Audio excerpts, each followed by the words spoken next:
Muy buenas tardes, mi nombre es Lucas Orlando, soy integrante de la Comisión de Enlace con la Comunidad y Organizaciones de la Sociedad Civil del Colegio Público de la Abogacía. Le damos las muy buenas tardes y la bienvenida a todos los que hoy están participando de este evento, donde hemos caracterizado de organizar, digamos, un tema y un rol que hoy ocupa nuestra profesión, que va más allá de las cuestiones litigiosas o de a veces que estamos acostumbrados a trabajar en cuestiones de consecuencias legales o de conflictología, judicializaciones. Hoy estamos abordando literalmente un tema que es un rol social que cumple nuestra profesión de la abogacía y principalmente, como el título lo hemos invitado a todos los participantes al trabajo, lo que se considera el liderazgo en la abogacía, función social e incidencia de las organizaciones de la sociedad civil. Justamente esta misma incidencia como organización de la sociedad civil, el mismo Colegio Público de la Abogacía es una entidad civil y estamos justamente casi ejerciendo las mismas labores. Y en esta oportunidad queremos estar agradeciendo a todas las autoridades que nos han confiado y acompañado en este proyecto académico, de lo que estamos realizando, tratar de llevar a nuevas voces y que se replique, digamos, esta disciplina y esta conducta que muchas veces desde la abogacía ejercemos con estas colaboraciones y estas asistencias necesarias para que la organización de la sociedad civil, que termina siendo un rol fundamental en la Argentina, donde muchas veces ocupa las acciones que el mismo Estado no lo realiza. El temario que vamos a estar viendo es justamente este rol de la abogacía, como lo venimos comentando, desde la función social, del derecho con las herramientas para resolver los problemas sociales concretos de la realidad de la calle, donde vamos a estar conversando con tres grandes profesionales en este sentido, que ya en breve lo vamos a estar presentando, que tienen una gran experiencia en esta materia y justamente nos van a estar compartiendo sus experiencias, su trascendencia y alguna que otros consejos prácticos de aquellos nuevos profesionales que quieran, digamos, incurrir o avanzar en estas áreas, ¿sí? Esto recuerden que va a ser un conversatorio donde vamos a estar realizando la moderación, la va a estar realizando el doctor Hernán Arce. El doctor Hernán Arce es el coordinador de esta comisión de enlace de la Comunidad de Organizaciones de la Sociedad Civil. Él va a estar, digamos, coordinando todo lo que es este conversatorio de excelencia que vamos a estar disfrutando en el día de hoy. Como les vengo adelantando, le vamos a estar acompañando con el doctor Leandro Desplatz, abogado de la UBA, docente de Instituto de Formación Técnica Superior, 6-2026, de la legislación sobre riesgo de trabajo y legislación laboral, impulsor de una de las fundadores de Leche Medicamentosa como simple asociación, entidad dedicada al desarrollo y promoción de proyectos vinculados a la salud. Actualmente, secretario general de dicha organización. También nos acompaña la doctora Mariana Amalia Montero, magíster en Derecho Animal y Sociedad de la Universidad Autónoma de Barcelona, abogada de la UBA, vicepresidenta de la Human Animal Liberation Time, organización española dedicada a la investigación jurídica, consultoría estratégica y litigio en derecho animal y políticas públicas. Y por último nos acompaña el doctor Massimiliano Carlinis, abogado y docente de la UBA, con especialización en derecho canábico, derechos humanos y derechos constitucional, el fundador del estudio jurídico 420, dedicado exclusivamente al derecho canábico, director y autor del libro Derecho y Cannabis, ediciones 2023, presidente y fundador de la ONG Don Marcelinos y los Cascos Clubes de Cultivo Solidario en Medicina en Red. Bueno, vamos a darle el tiempo lo que nos interesa. Le paso la voz al doctor Hernán Arce para su efecto de la moderación. Muchas gracias y bienvenidos. Bueno, gracias Lucas por la presentación, gracias a todos los que están siendo parte de este conversatorio que justamente, como explicó Lucas, impulsamos desde la Comisión Permanente de Enlace con la Comunidad de Organizaciones de la Sociedad Civil. Me gustaría comenzar primero una pregunta para que ustedes lo puedan transmitir en 2 minutos cada uno, tanto el doctor Desplatz, la doctora Montero y el doctor Carlinis, que nos diga en 2 minutos cuál es la tarea que desempeñan cada una de las asociaciones de las cuales son parte, que fundaron o que son parte, para enmarcar un poquito desde qué lugar desempeña tareas, realiza cada una, y después me va a interesar meterme ya en cuestiones concretas. Pero que nos digan cuáles son las tareas que desempeña. No sé, quién desea empezar, puede arrancar directamente. No sé si el doctor Desplatz quiere arrancar primero. Veo que tiene el micrófono habilitado, así que arrancamos con él. Buenas tardes a todos. Gracias por el espacio. Gracias por participar a los colegas y a las personas que eventualmente vayan compareciendo a lo largo de la reunión un poquito por adelantado. Bueno, en mi caso en particular, acorde a una vivencia personal que seguramente más adelante desarrollaré, la finalidad de la simple asociación de la cual soy fundador y secretario general, como dijo muy bien el doctor Arce, tiene la finalidad de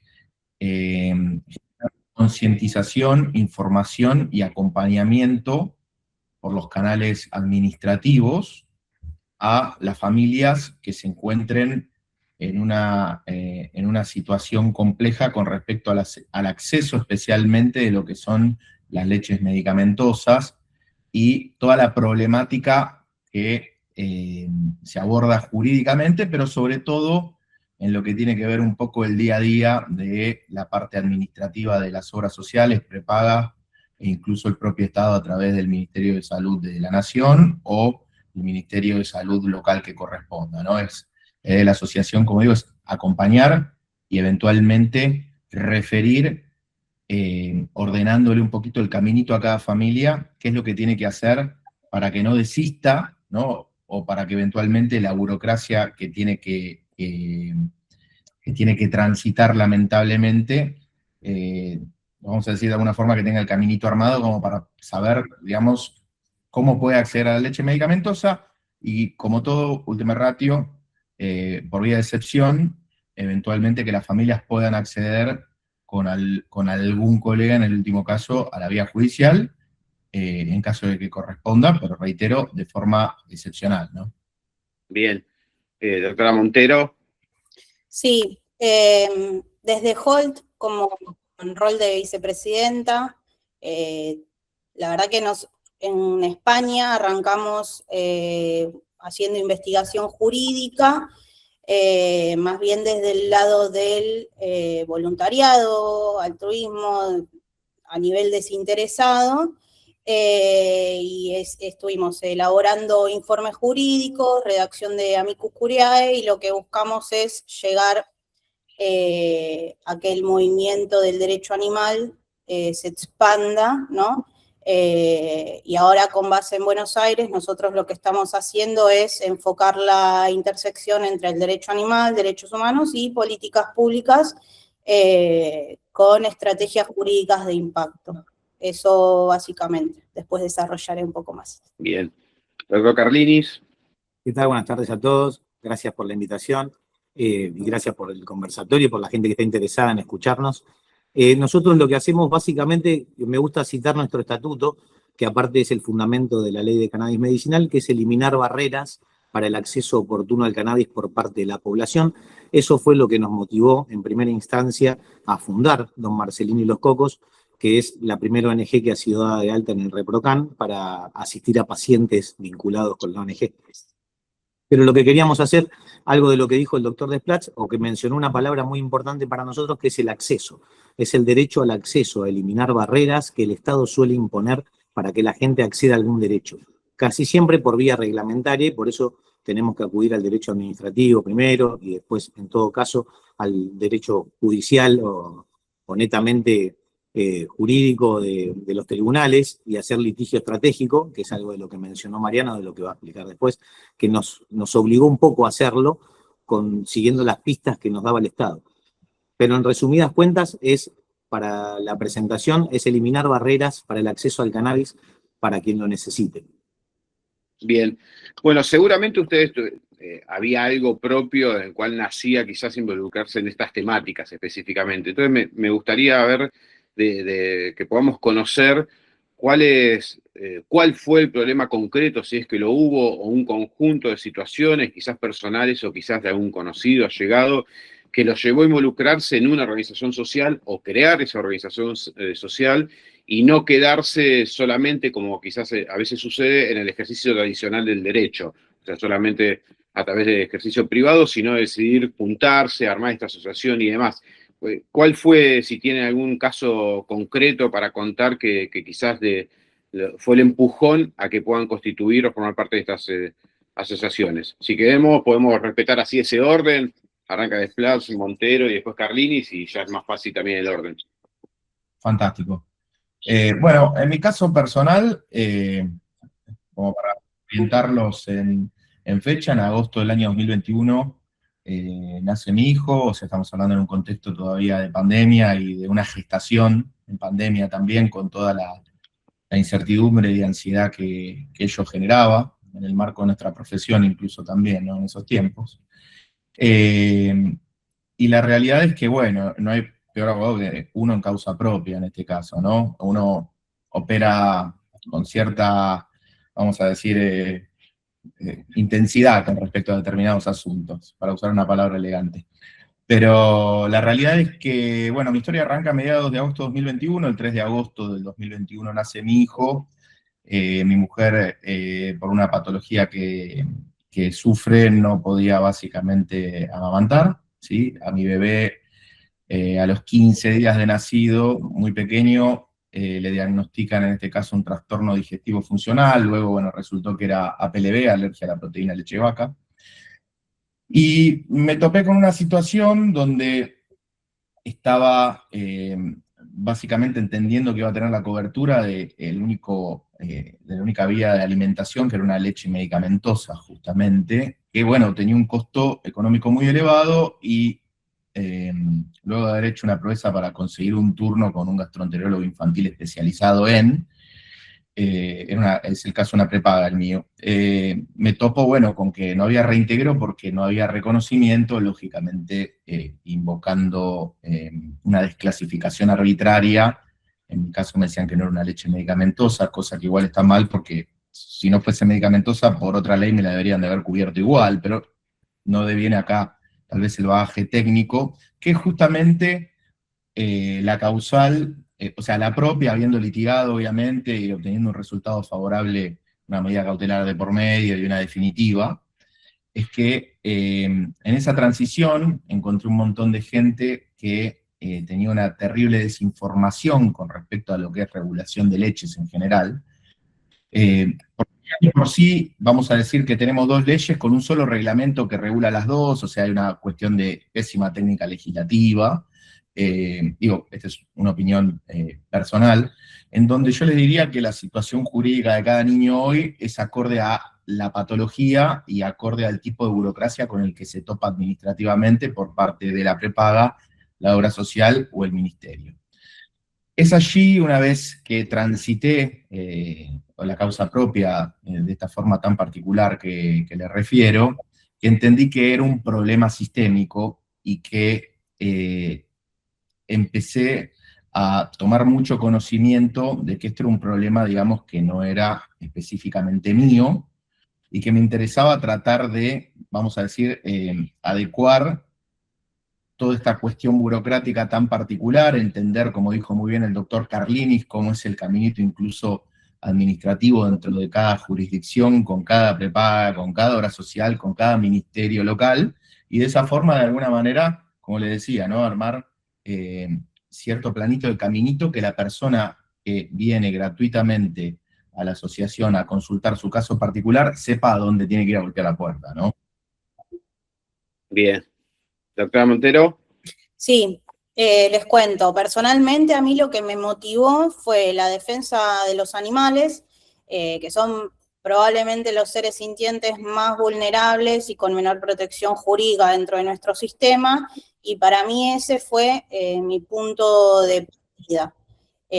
Quise encontrar la manera de dedicarme a algo que realmente me apasiona y combinarlo con mi profesión como abogada, y ya hace más de 7 años aproximadamente que estoy involucrada en el movimiento de la defensa de los demás animales.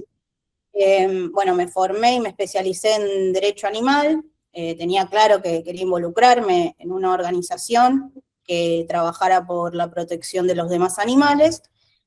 Y en ese camino conocí a Ana María Casadiego, luego de haber presentado un paper académico en un congreso en Brasil, y empezamos a conversar sobre cómo llevar esta pasión que nos interpela a la acción, es decir, a un espacio concreto de trabajo. Y bueno, ella había ya iniciado Holt pocos años antes, junto a otras colegas de Europa, y me propuso sumarme como vicepresidenta. Nosotros buscábamos la manera de colaborar desde lo jurídico, pero también, obviamente, hacerlo compatible con nuestras vidas personales y con nuestra actividad profesional.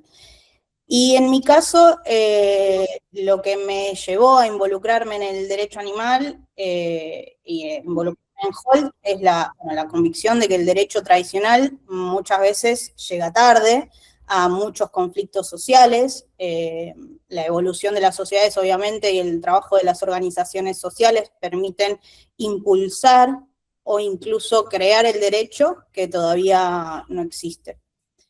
Bueno, y evidentemente, en el caso de los demás animales que todavía no tienen una representación real dentro del sistema jurídico, es lo que nos lleva acá. Para mí el derecho positivo sigue... para mí no, es real que el derecho positivo sigue tratándolos como cosas, y aunque obviamente la ciencia reconoce que son seres sintientes, siguen estando considerados cosas. Bueno, las organizaciones civiles cumplen un rol muy importante porque obviamente ayudan a empujar esa evolución del derecho.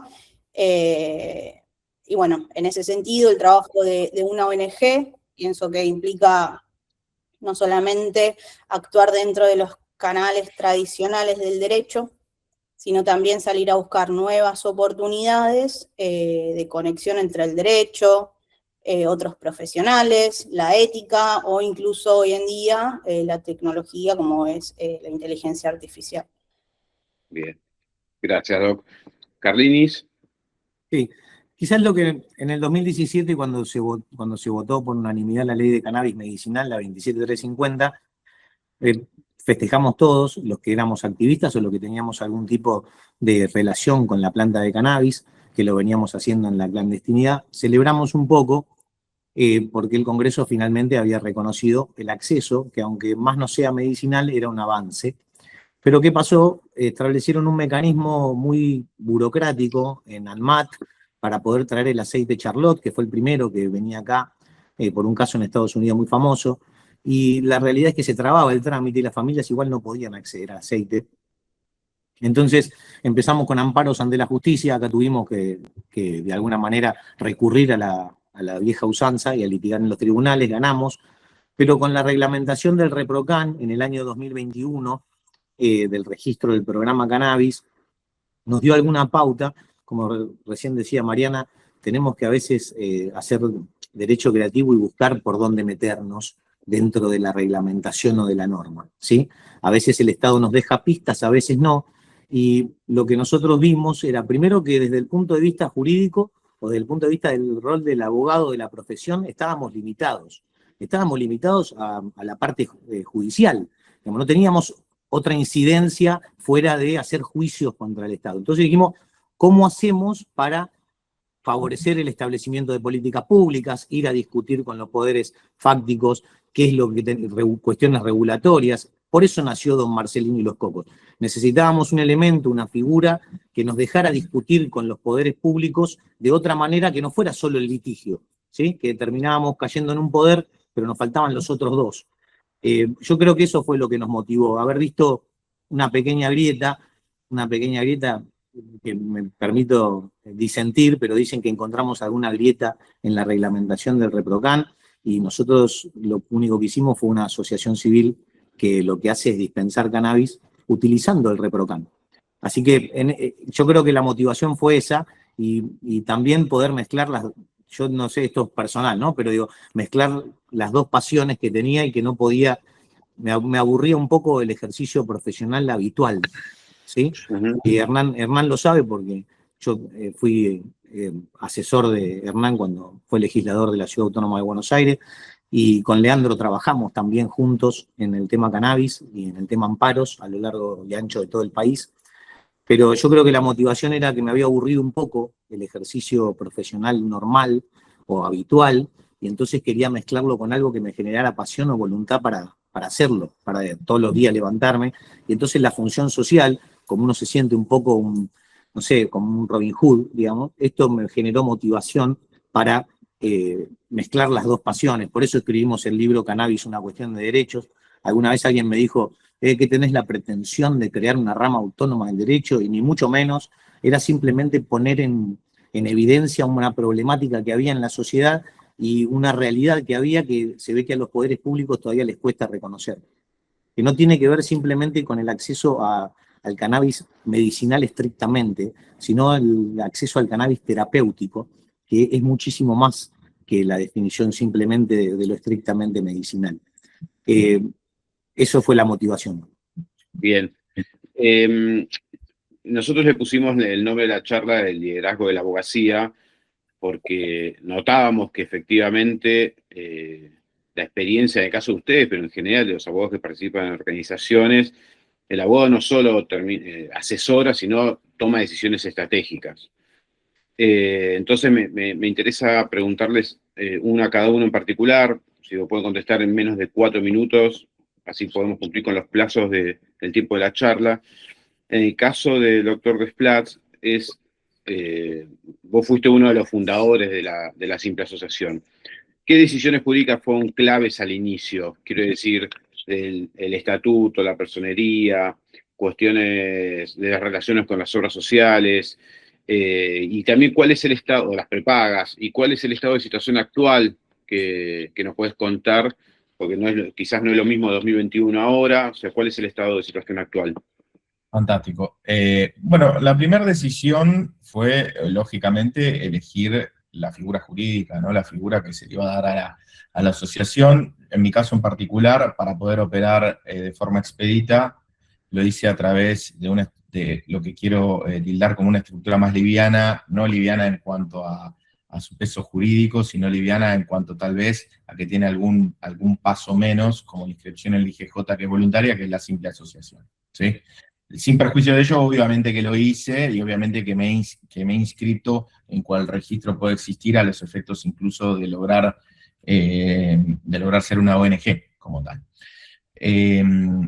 Esa fue, digamos, la primera decisión para poder operar de forma expedita. Eso no quita, lógicamente, que de acuerdo a la necesidad, digamos, y a la finalidad que uno crea que es conveniente, le pueda dar la figura convencional de una asociación civil, ¿sí? Es una figura más nueva que se incorporó con la reforma del Código Civil y Comercial de la Nación, ¿sí?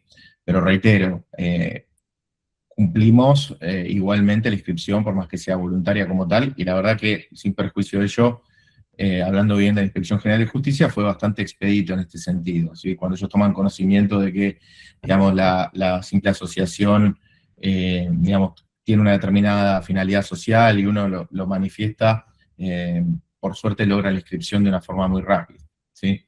El estado de situación actual, la realidad es que uno de los primeros pasos que dimos como asociación fue tratar de sacar una foto en dónde estábamos. Ya estoy hablando cuando yo la asociación la constituí a mediados del año 2023. Para el año 2024 encargamos a la consultora Ipsos que nos haga un estudio con 305 familias y 150 médicos de todo el país, para que nos arrojen o tener por lo menos una referencia de datos en relación a, digamos, qué porcentajes de padres no recibían la cantidad de leche indicada o directamente no la recibían, cuántas personas tenían conocimiento sobre la información y la existencia de una ley que los ampara, cuántas personas no lograban la cobertura ni siquiera por las vías administrativas, ni tampoco, digamos, accedían por distintas cuestiones a ir a consultar a un colega y eventualmente acceder por la vía judicial. La verdad que los números fueron alarmantes.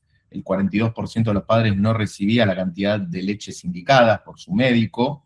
Los médicos, a su a su vez encontramos una gran problemática que existe en materia de salud en general, que es que muchos médicos se encuentran en un grave conflicto de lealtades entre su ética y eventualmente su empleador, o eventualmente, digamos, quien disponga un poco alguna limitación de alguna prestación por su onerosidad.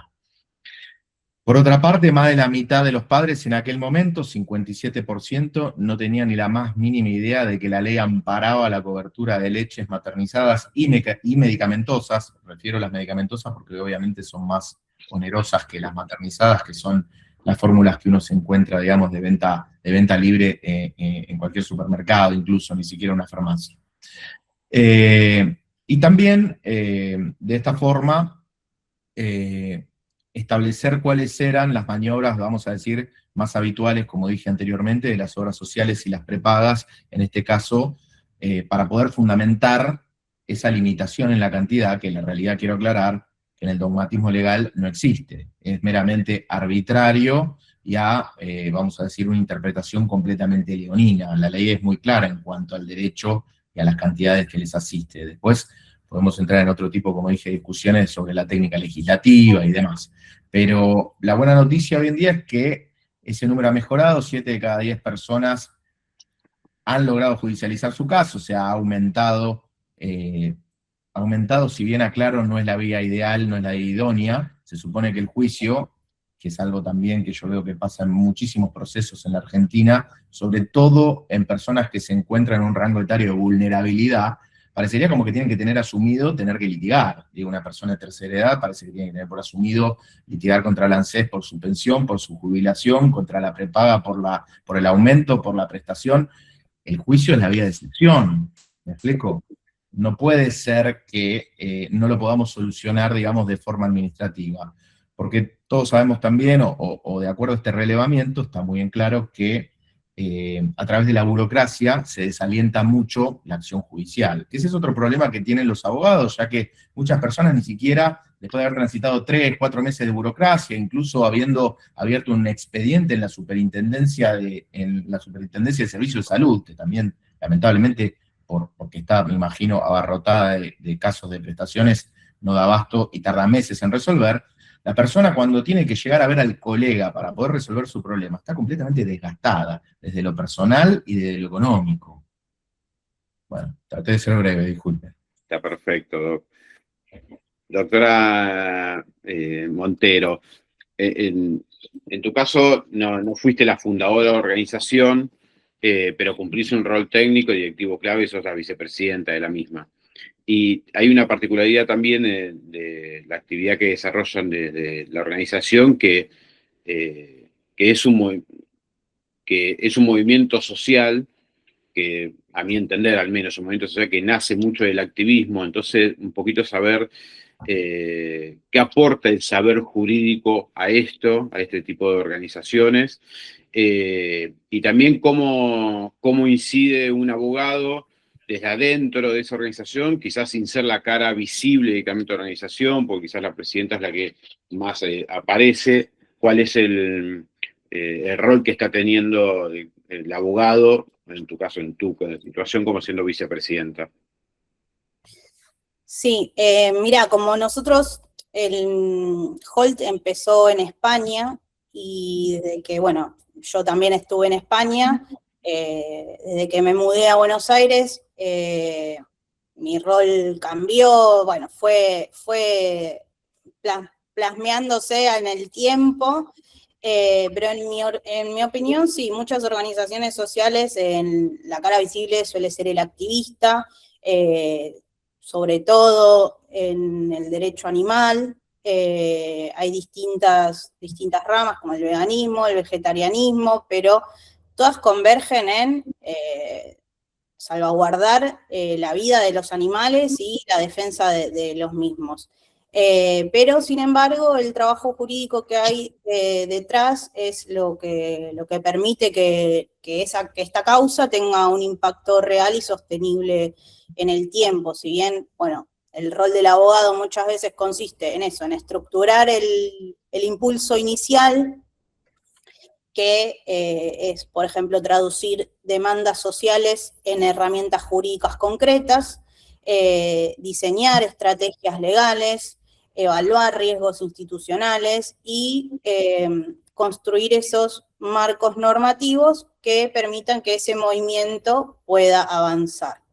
En el caso de Holt, por ejemplo, gran parte de nuestro trabajo jurídico implica, o implicó también, pensar cómo el derecho puede acompañar esos cambios sociales que ya están ocurriendo, y, por ejemplo, me refiero al reconocimiento de los demás animales como seres sintientes y a la evolución de los sistemas alimentarios hacia el veganismo, ¿no?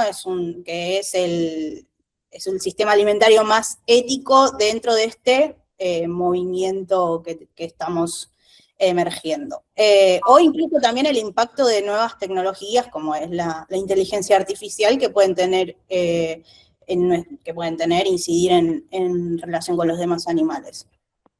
Y si bien muchas veces la verdad que el trabajo de los abogados no es el más visible o el que se viraliza desde Holt, siempre participamos en distintas iniciativas jurídicas, como presentaciones de amicus curiae, publicaciones académicas con alcance internacional, y, por ejemplo, también intervenciones vinculadas a rescate desde nuestro lugar, de forma individual, en conjunto, en grupo y demás.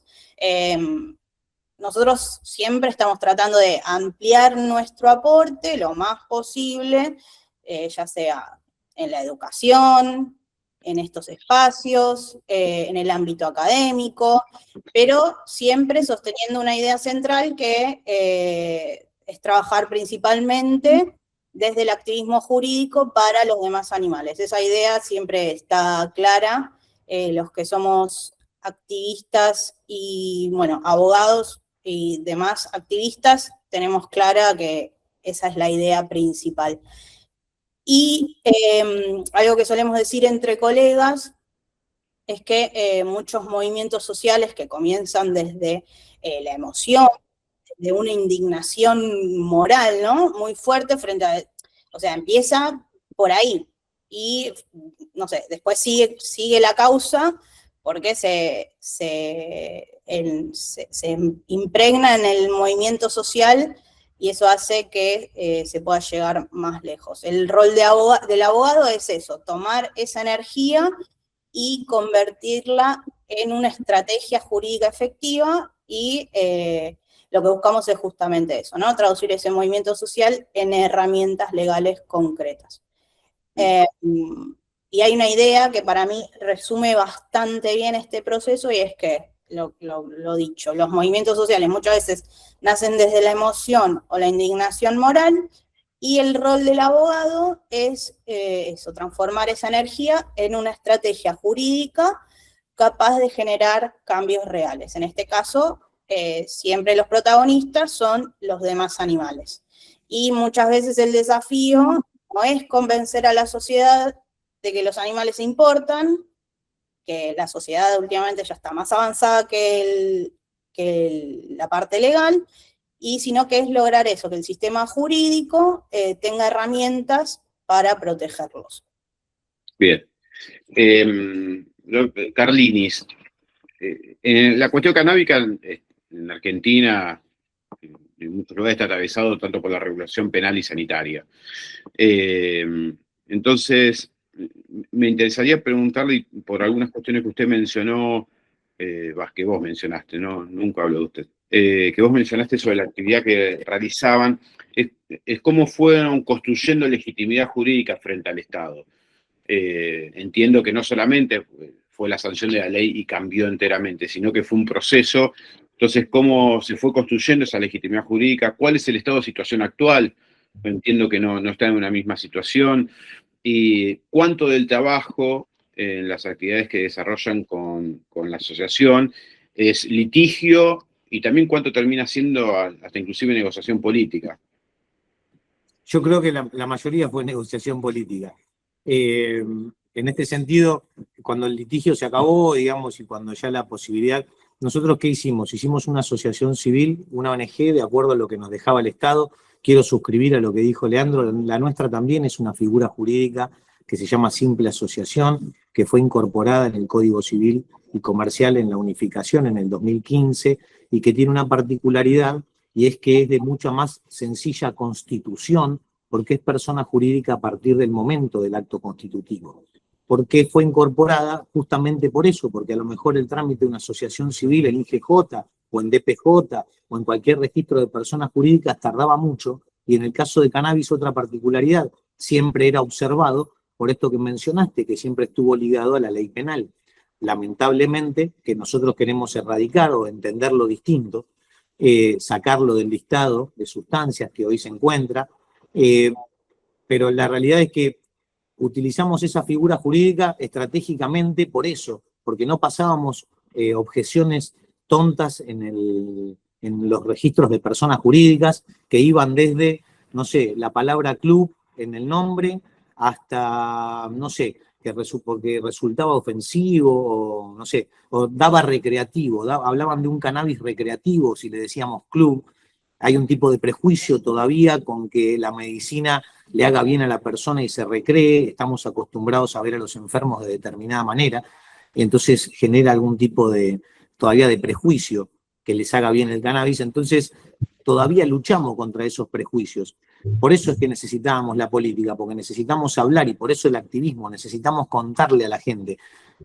Como pasó con las leches medicamentosas, en la sociedad, hoy hay 53 leyes de cannabis en el país, 53 normas que hablan sobre cannabis, entre provinciales, nacionales, municipales, habilitaciones de diferente índole.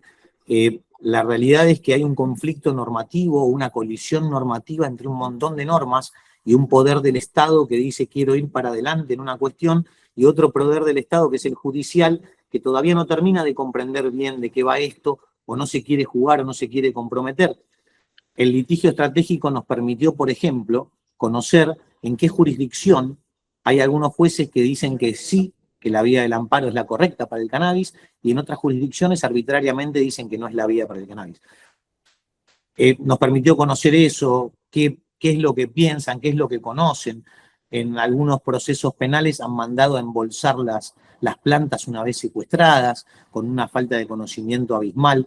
Por eso digo, hay uno de los poderes del Estado que pareciese querer ir para adelante. Hoy Mendoza tiene 3 leyes de cannabis, Chubut tiene su ley, Misiones tiene su ley, hay 6 empresas de cannabis en la Argentina operando, está Canaba en Jujuy, Misiofarma en Misiones, Agrogenética Riojana en La Rioja, Cannabis en Corrientes. Hay un montón de empresas mixtas que están funcionando en el país. O sea que pareciese que no fuese ilegal, pero tuvimos que convivir siempre con esta cuestión de la distinción entre lo recreativo y lo medicinal, y ahí fue que creo que encontramos esa grieta en el derecho, o esa laguna en el derecho que nos permitió crear 200 organizaciones en todo el país, tal cual la nuestra. Y creo que y partimos de una democratización o de la idea de democratizar no solo el acceso, sino quién podía brindar el acceso. Por eso nos llevó a hacer 200 ONGs y a fundar una federación de clubes canábicos de la Argentina, la FECA, que hoy agrupa a más de 200 organizaciones en todo el país. ¿Y cómo ganamos institucionalidad? Yo creo que a la fuerza, porque la realidad es que no existe una ley que hable sobre una federación de clubes canábicos o un derecho positivo que nos dé la posibilidad de esto. O sea que lo creamos, y con acciones sociales que fue haciendo la FECA, la firma de convenios con diferentes universidades para la investigación científica, para la micropropagación in vitro de la planta de cannabis, para un montón de cuestiones. Creo que eso nos institucionalizó. En el 2024 la Universidad Abierta Interamericana nos otorgó el premio Charis, la Federación de Clubes Canábicos de la Argentina, por fomentar el emprendedurismo en la Argentina. Creo que eso fue lo que nos planteamos, o la distinción. El estado de situación actual es diverso. Hasta hace 2 días apareció en la última noticia, nos relacionamos con que las aprobaciones al ReproCan, que venían con una demora de 2 años, 2 años y medio, para cualquier paciente que se inscribiera, obligándonos a hacer un amparo contra la justicia, contra el Estado, contra el Ministerio de Salud, hoy parece que van a ser automáticas y que se empezó a establecer un sistema de aprobación automática. Esto mejoraría claramente el acceso de muchas personas. No sabemos si va a ocurrir, si se va a extender en el tiempo. si fue a raíz de la cantidad de amparos que se presentaron contra el Ministerio de Salud y que esto forzó de alguna manera ceder y empezar a hacerlo automatizado. Entendemos que sí, que algo tuvo que ver esta presión a través de amparos, pero sí hay mucho de negociación política porque tuvimos que hablar con los diferentes estamentos del Estado siempre para lograr consensos, para lograr, muchas veces para pelearnos, muchas veces tuvimos que ir a reuniones no gratas en el Estado y con diferentes poderes fácticos también, que tienen algún interés en que esto no avance. Entonces sí, claramente que hay mucho de negociación y de cintura política en el medio, que no es solo lo jurídico o lo judicial. Pero entiendo que la legitimación ya eran organizaciones de la sociedad civil que existían, lo único que hicimos fue blanquearlas ante la sociedad, ante el Estado, la existencia. Eso, resumidas cuentas. Bien, nos quedan 25 minutos más o menos. Quizás tengo alguna, si nos pueden decir algo cortito específicamente de alguna manera cómo manejan los riesgos legales, personales o institucionales que pueden tener con el ejercicio que llevan adelante a través de las asociaciones, porque había pensado en algunas cuestiones de la IGJ para que están inscritos en la ciudad, pero ya hicieron mención de eso. Entonces, ¿cómo manejan esas cuestiones quizás de riesgos que naturalmente pueden existir, personales o institucionales, en la actividad que desarrollan de las asociaciones? Que quiera poder, que tenga algo para decir, que arranque. Desde nuestra parte, la realidad es que lo hacemos desde el primer día con una línea muy clara. La asociación orienta e informa no solamente a familias que lo están sufriendo, sino también a profesionales, en este caso la gran mayoría son médicos, ¿sí?, con información pertinente a los efectos de viabilizar la vía que requiere la familia, y la asociación no patrocina, ¿sí? Esa es una distinción que considero que no solo es ética, sino que también a los efectos sociales que perseguimos es estratégica, porque nos permite llegar a miles de familias sin los límites que muchas veces los abogados nos encontramos cuando queremos brindar un servicio jurídico profesional, abstractamente digo, ¿no? Cada uno sabrá la rama que se dedica, en este caso las dificultades que tiene que atravesar con ese prejuicio que tiene la persona cuando va a ver el abogado ya como la última instancia que tiene para poder acceder a. Esa claridad incluso en mi interpretación protege a la institución y protege también a las propias familias que saben exactamente siempre qué tipo de acompañamiento están recibiendo por parte de la institución. Bien. Bueno, sí. en el caso de Holt, nosotros seguimos aprendiendo sobre cómo manejar el tema institucional y además el financiamiento fue y es un tema, es la parte más difícil porque hay que salir a buscarlo con un buen proyecto de investigación, un buen proyecto que pueda aportar a lo que es el público, la concientización y que aporte obviamente algo concreto. Y como abogados, si bien aportamos muchísimo desde lo legal, hoy en día también se valora mucho lo que es el activismo, lo que se ve en la calle o lo que se hace viral, las acciones concretas. Por eso quizás cuesta un poco más este tema para nosotros los abogados. Pero bueno, actualmente nos queremos involucrar en algunos proyectos más concretos para poder recibir ese financiamiento. Y respecto a la inscripción en la IGJ, nosotros estamos en proceso de inscripción en Argentina, pero en España Holt ya está constituida hace más o menos 10 años, pero el proceso allá es mucho más sencillo. A veces desde el activismo se subestima la importancia de lo que es la estructura legal, pero sin embargo, cuestiones como la organización interna, la transparencia en el financiamiento, las políticas o lo que es las responsabilidades de las autoridades, son fundamentales para que una organización pueda sostenerse en el tiempo. Y nosotros aprendimos que las organizaciones sociales necesitan el mismo nivel de seriedad jurídica y administrativa que al final que cualquier otra institución o incluso una organización con fines de lucro. Y nosotros, ¿cómo manejamos los riesgos legales o personales? Bueno, siempre existen, obviamente, los riesgos.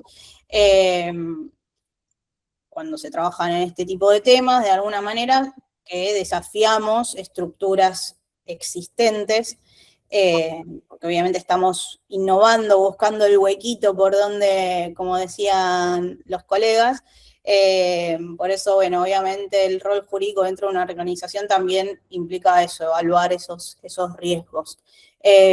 Siempre, obviamente, tratamos de trabajar dentro del marco legal. No, siempre siempre trabajamos dentro del marco legal con estrategias jurídicas claras y con, bueno, con las estructuras que protejan tanto a las personas que participamos en la organización y siempre, obviamente, protegiendo o tratando de proteger a los demás animales de forma jurídica. Y obviamente lo que es la legitimidad moral de la causa, que en este caso es el derecho animal, es lo que, bueno, que es muy importante, pero no reemplaza lo que es la necesidad de actuar con responsabilidad jurídica. Eso lo tenemos nosotros muy claro y de hecho es justamente esa responsabilidad la que permite que el trabajo tenga continuidad y credibilidad en la sociedad en general. Bien. Carlinis. Y en nuestro caso es muy particular. A los colegas les cuento porque claramente que estamos siempre en un gris de la norma o en una laguna del derecho, entonces siempre estamos expuestos a la justicia penal porque estamos entregando cannabis a socios de la asociación, entonces claramente que tuvimos que aprender a convivir con ese riesgo, pero la prohibición no es de ahora, digamos, el sistema prohibicionista viene de antes, ya estábamos acostumbrados en ese sentido a correr con la prohibición encima, entonces, digamos, tuvimos que aceptarlo. Más allá de buscar la estrategia, tuvimos que aceptar convivir con el riesgo, pero porque es algo que nos gusta, entiendo, y como que es algo que nos apasiona, entonces a lo mejor en el camino resignamos ese riesgo por seguir adelante con la actividad. Entiendo que ese es el motivo, la fundamentación de por qué elegimos convivir con el riesgo, con algo nuevo o crear algo nuevo. Primero por un poco de inconformismo con el status quo, con la situación actual o el estado actual de cosas, y después por una cuestión también y la institucionalización lo que sirve es para eso también, para generar algún tipo de protección, porque si te reconocen los estamentos del Estado, bueno, entonces hay algún tipo de protección legal que uno siente. No obstante, no sé, digamos, por ejemplo, yo cuento una anécdota bastante sencilla.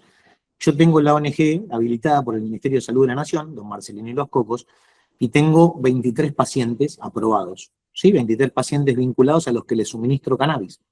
No obstante, cuando me quiero imprimir el certificado para poder transportar ese cannabis y no tener un problema con la ley penal, me dice pacientes autorizados C. Entonces, acá hay un problema burocrático, porque yo voy a tener que explicar por qué en el sistema me aparecen 24 aprobados y me devuelve el certificado 0 trámites vigentes. Entonces le voy a tener que explicar también al policía por qué dice eso y por qué hay un error del Estado en ese certificado.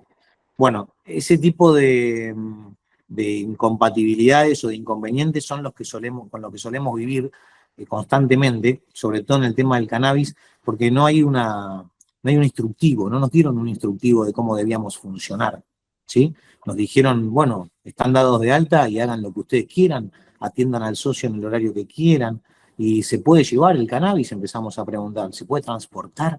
Y el que lo transporta tendría que ser socio de la asociación o debiese tener el ReproCan activo para poder transportarlo a un paciente de la asociación. Hay un montón de dudas que se fueron presentando y que se presentan día a día que la normativa no alcanza a dilucidar. Entonces tuvimos que inventar lo que hoy se llama compliance o seguridad interna o autofiscalización, lo tuvimos que inventar para generar algún tipo de protección legal. Bien. Gracias a los tres. Ya casi vamos a estar cerrando. Sería la anteúltima pregunta, o en realidad invitarlos a que nos puedan contar un caso concreto que hayan hecho a través de sus asociaciones. No sé, cada uno de sus actividades, los últimos tiempos, que pueda ser interesante de contar, que puedan contar cada uno una historia que hayan acompañado desde las asociaciones. En 3, 4 minutos cada uno, estamos bárbaros con el tiempo. Bien. A ver, en mi caso recuerdo un caso de un niño que se llama Giovanni, que es un bebé rosarino que tiene alrededor de un año, un año y medio casi, que nació con una enfermedad muy grave, que es conocida, es la microcefalia, y también paralelamente sufrió un trastorno digestivo grave, ¿no? En este caso, la familia tenía la prescripción, la familia ya tenía la información obviamente sobre la ley, y así todo estaba lidiando con una prepaga que le estaba haciendo ya hacía casi 2 meses la vida imposible, requiriéndole ciertos estudios especiales de forma arbitraria, y en el medio los padres, por fuera, digamos, de sufrir emocional y psicológicamente, ¿no? El hecho de tener que asumir en el marco de la enfermedad que sufre este chico una responsabilidad parental muy especial. Aparte de eso, ver cómo los ahorros de toda su vida se estaban básicamente yendo en una farmacia, ¿sí? Estamos hablando de que ellos requerían una leche que es muy conocida, que en este caso tenía la lata un valor de unos 300, hoy tiene un valor de unos 350.000 pesos, dura 4 días nada más. O sea, como para que referencien el costo que estamos hablando, ¿no? Entonces, imagínense el costo trasladado del bolsillo de un particular en 2 meses, digo. Bueno, por suerte logramos desde la vía administrativa, en este caso, la cobertura, y este caso lo refiero porque nos ilustra perfectamente nuestro rol desde este ámbito social, desde este ámbito de no actuar, digamos, como abogado directo de la familia, justamente, sino como lo que yo interpreto que es un puente, ¿sí? a los fines de que las personas puedan concretar o conectar con sus derechos de una forma mucho más expedita cuando hace falta, y eventualmente, automáticamente, referirle a la persona que si tiene un abogado especialista que es de su confianza, vaya a verlo, o eventualmente referirle la lista de abogados que tenemos en la simple asociación, que estén interesados en tomar un caso, obviamente, que es tan especial y que requiere, en este caso, que sea expedito. Lo mismo con respecto a las listas de los médicos. En este caso, incluso recuerdo que un médico nutricionista infantil de la asociación la atendió, atendiendo el problema, casi instantáneamente atendió a la familia a los efectos de requerimiento con determinadas cuestiones administrativas que le requerían. Y quiero aclarar que cuando me refiero a esto, me refiero a que todos sabemos que lamentablemente cuando hace falta un turno especial de un especialista, a veces te lo pueden dar con suerte al mes, ¿sí?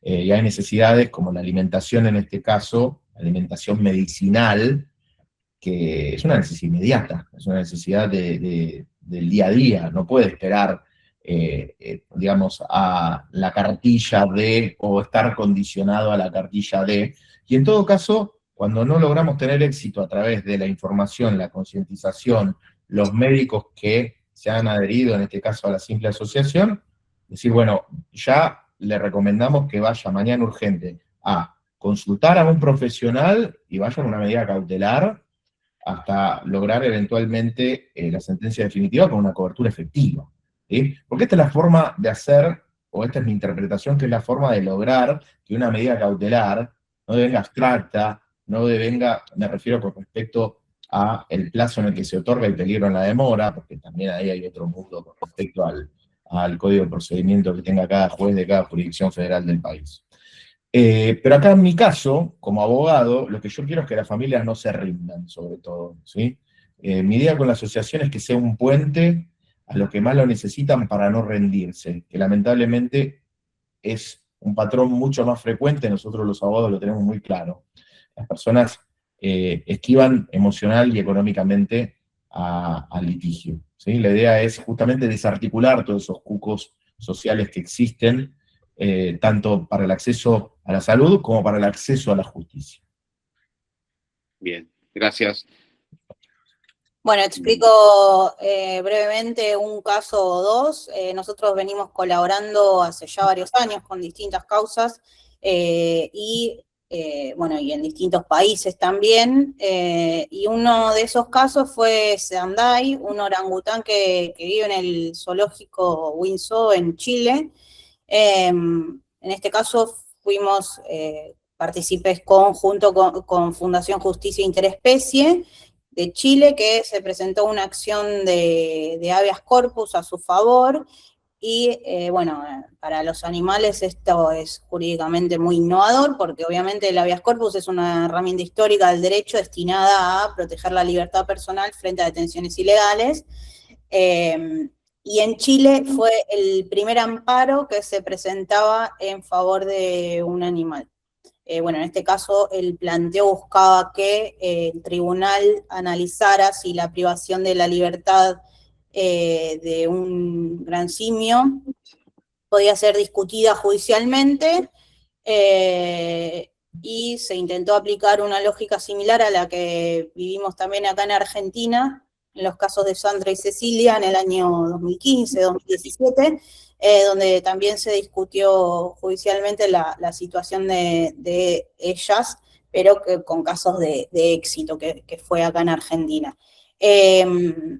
También, lamentablemente la Corte Suprema de Chile rechazó el habeas corpus porque interpretó que la acción está prevista para personas humanas, y obviamente en Chile se generó un debate jurídico muy importante sobre los límites, o sea, a partir de este caso se empezó a dar debate sobre los límites del derecho actual frente a los animales que están encerrados en zoológicos.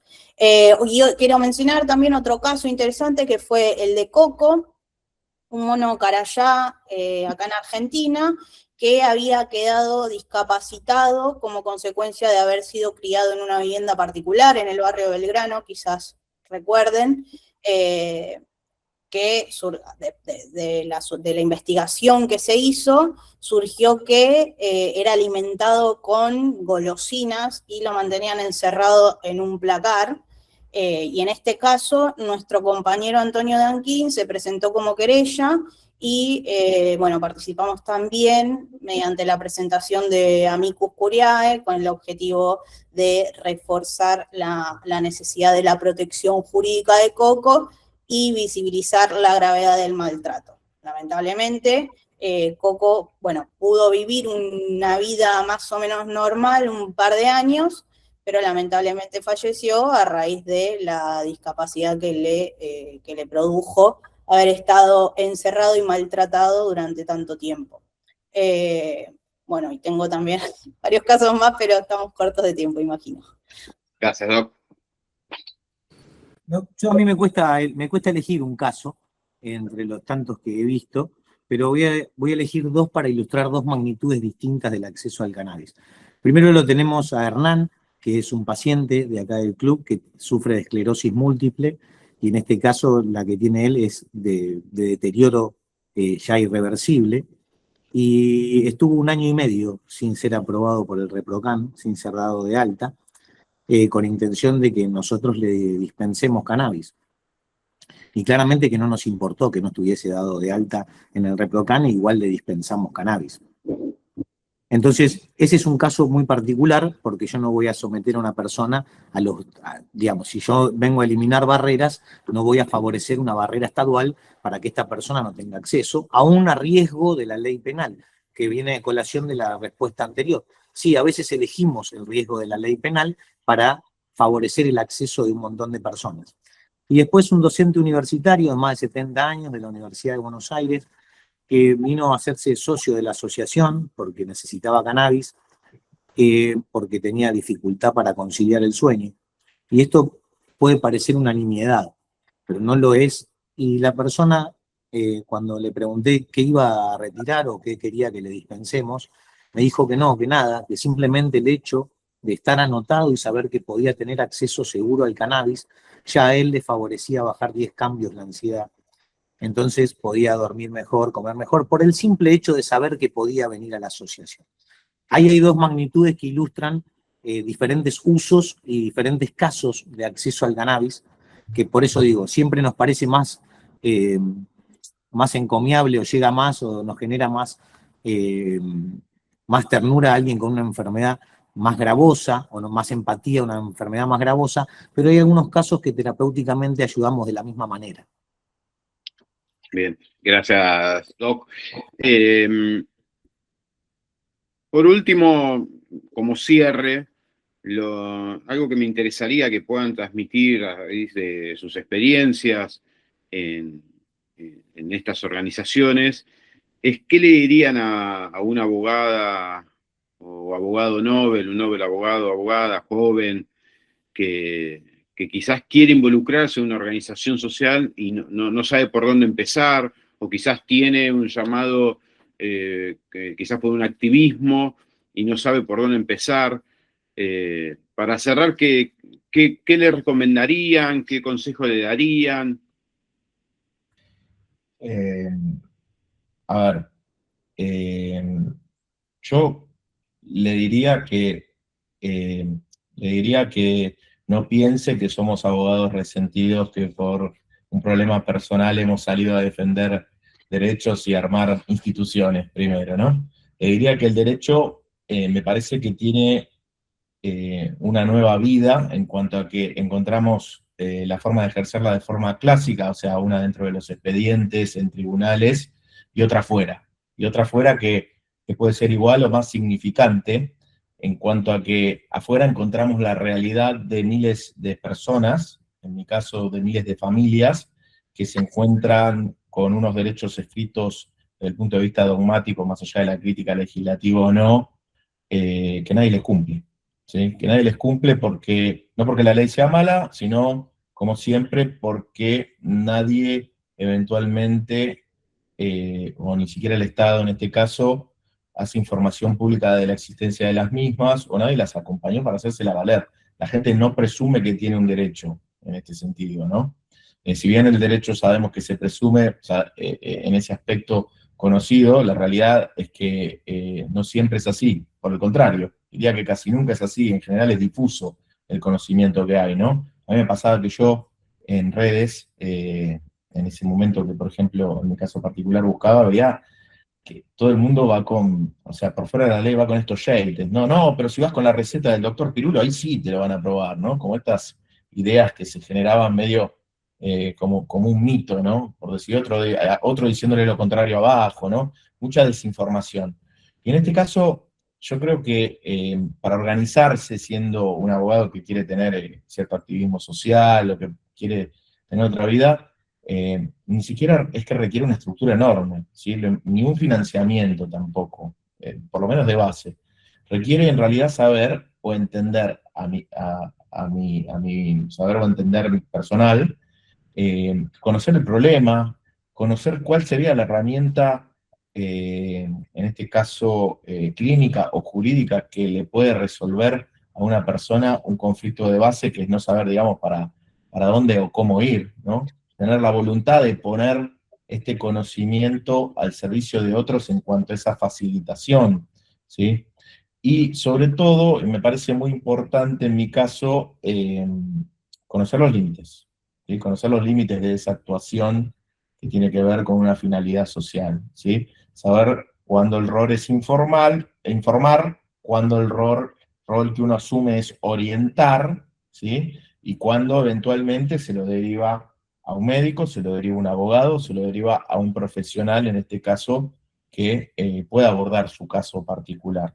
Nosotros siempre, y esto me parece que es un espacio fantástico para hacerlo, a quienes estén interesados en participar, pueden mandar un correo electrónico a la asociación desde cualquier jurisdicción local de cualquier provincia. Hoy en día estamos necesitando abogados para referir, o tener una reseña o una referencia para hacerlo, sobre todo con una gran problemática que estamos teniendo hoy, que queremos abordar este año, que tiene que ver con los litigios contra las obras sociales provinciales, donde no interviene justamente el Fuero Federal, ¿sí?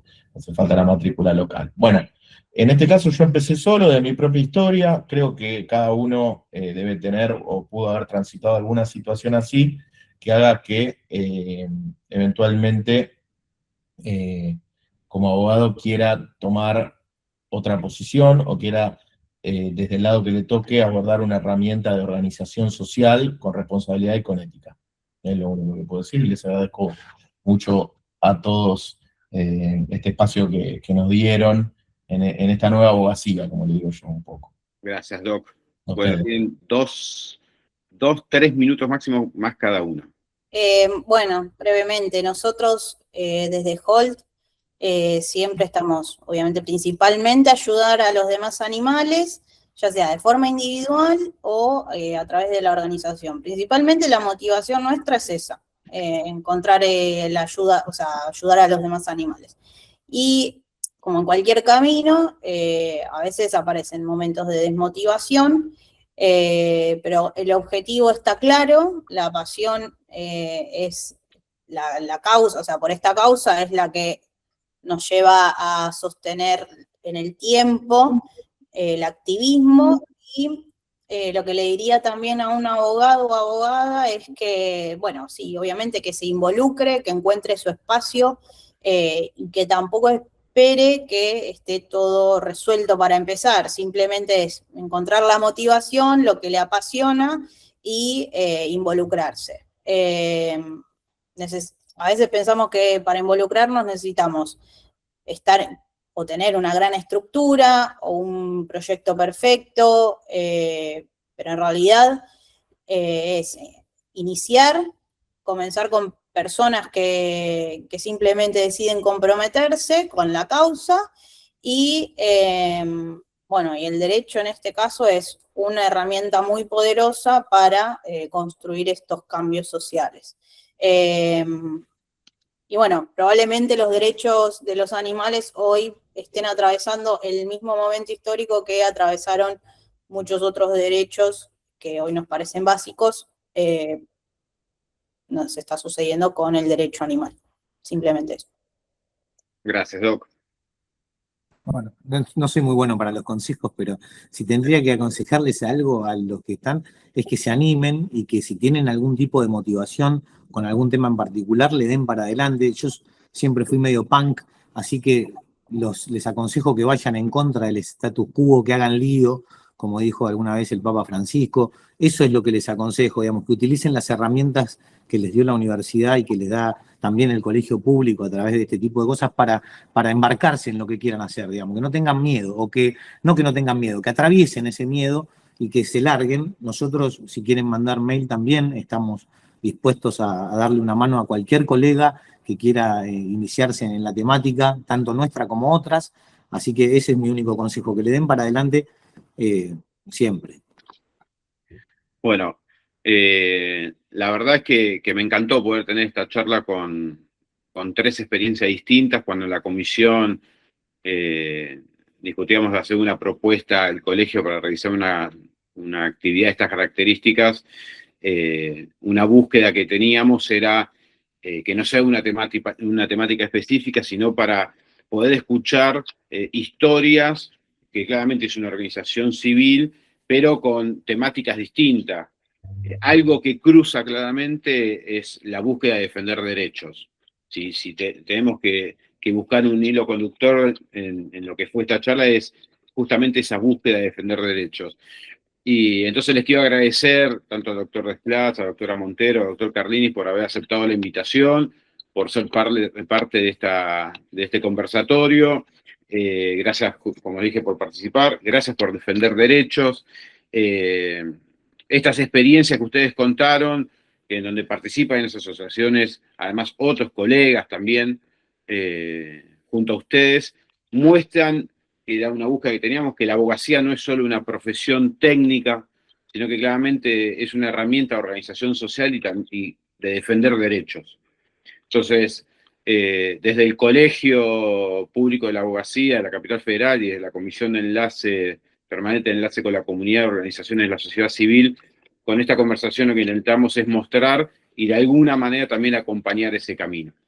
Así que agradecerles a los 3 por haber sido parte, agradecer a todos los que están del otro lado. El colega Lucas Orlando mandó en el chat el link para que sepan las distintas actividades que se realizan en el colegio, específicamente de la comisión. o porque quieran tener contacto, o saber cómo participar y demás en la misma, pueden hacerlo. Dejo en mi parte, termino, agradecerles. No sé si el doctor, el colega Lucas Orlando tiene algo más para sumar. ¿No? ¿Estamos? Bueno, entonces, nuevamente, muchísimas gracias. Tengo algunos en el chat que comentaron con respecto a la organización que tienen, que les gustaría participar, conocer un poquito más, así que tomé nota de eso. Tienen formas de contactarnos a través de la página del Colegio Público. También tienen información ya de los expositores para contactarse. Muchísimas gracias a todos los colegas y las colegas que fueron parte. Hasta luego. Muchas gracias. Buenas tardes, un placer.